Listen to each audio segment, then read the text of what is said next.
السلام عليكم ورحمة الله وبركاته. أهلا بيكم متابعينا على قناة نسمات المرئية. النهاردة معادنا مع مثل جديد من أمثالنا الشعبية. تعالوا نشوف مثلنا النهاردة ونقول. أنا مستنية بس حد يظهر منكم، حد بس يتفاعل معانا واحنا بنتكلم. أهلا بيكم.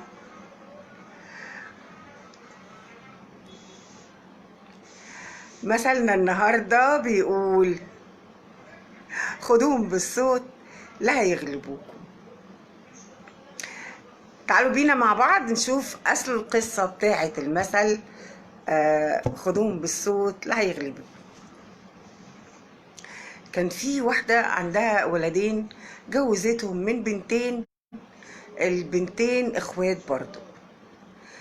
فلما جت جوزتهم، طبعا احنا عارفين زمان سيطرة الحموات عليكم السلام ورحمة الله وبركاته. استاذ نجيب اهلا بحضرتك. زمان كان في نوع من الحموات اللي هو المتسلط شوية. اعتقد ان في الوقت الحالي ما بقاش الوضع، طبعا اختلف. آم، آه، زمان كان في السيطرة. أستاذة نسمة أهلا بيك يا حبيبتي، عليكم السلام. كان زمان في شوية سيطرة من الحموات، والحموات لازم يبقوا واخدين وضعهم قوي يعني. فقالت لولادها: انتوا ما تتكلموش معاهم بصوت واطي، انتوا تتكلموا وتثبتوا شخصيتكم.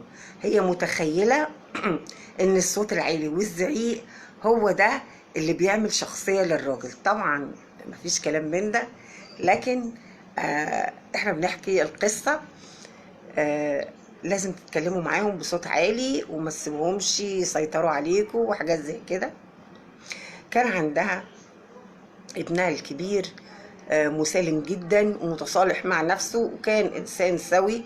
فكان بيقول لها: لا، ربنا سبحانه وتعالى قال رفقا بالقوارير، وقال ان بينهم مودة ورحمة، فمش هينفع ان انا صوتي يعلى عليها، دي زوجتي وهتبقى ام ولادي. فقالت له: لا، كده يبقى هي اللي هتسيطر عليك.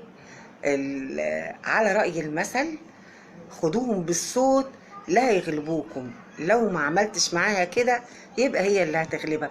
وصار المثل على خدوهم بالصوت لا يغلبوكم. طبعا المثل ده افتراضي، لان مفيش حاجة زي كده. الصوت مش هو اللي بيعمل الراجل، بالعكس. سيطرة الراجل بتيجي باحتوائه، سيطرة الراجل بتيجي بحنيته على زوجته وعلى بيته وأهل بيته وأولاده. لكن الصوت العالي اعتقد ان ده افشل زوج اللي يحاول يتكلم بالصوت العالي. ونفس الحكاية بالنسبة للزوجة. الزوجة اللي صوتها بيعلى على زوجها دي برضو ما بتبقاش خارجة من بيت سوي.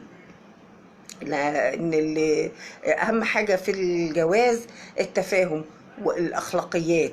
مادام هم متربيين على اخلاقيات سوية هيحترموا بعض وهتبقى العيشة مستقرة.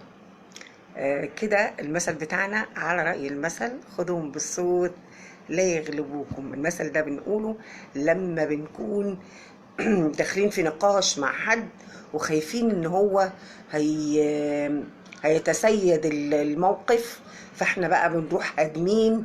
وخير وسيلة للدفاع الهجوم، زي ما بيقولوا، هو نفس المعنى. ف... فهو بينطبق عليه المثل: خدهم بالصوت لا يغلبوكم. بنهاجم بسرعة علشان ما نتغلبش في حوار داخلينه أو نقاش مع أي حد. وكده يبقى مثلنا النهاردة انتهى. إن شاء الله معادنا يوم الخميس مع حلقة جديدة من حلقات راية وسكينة، وبمشيئة الله الحلقة اللي جاية هتبقى جبر الخواطر. استنونا، عايزة اشوف اكبر عدد من الناس واعضاء المجلة معانا ان شاء الله باذن الله. يا رب الحلقة تكون عجبتكم، واقول لكم تصبحوا على الف خير.